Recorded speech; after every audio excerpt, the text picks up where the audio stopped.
Hi everyone, here we've got GIGASET GS190 and let me share with you how to enable the call waiting on this device.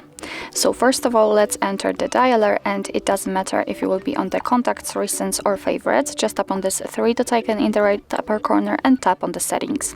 Here we have to enter calling accounts and tap on the SIM card you've got currently inserted. Here we've got the additional settings. Let's tap on it, and I have no idea why I've got some problems with my SIM, but no worries.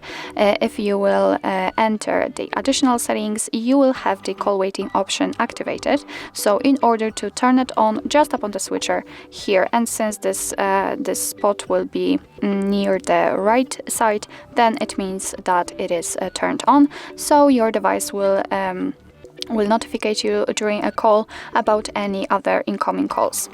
Of course, you can turn it off the same way just by tapping on the switcher. So actually that's all. This is how to enable the call waiting in your GIGASET GS190. Thank you so much for watching. I hope that this video was helpful, and if it was, please hit the subscribe button and leave the thumbs up.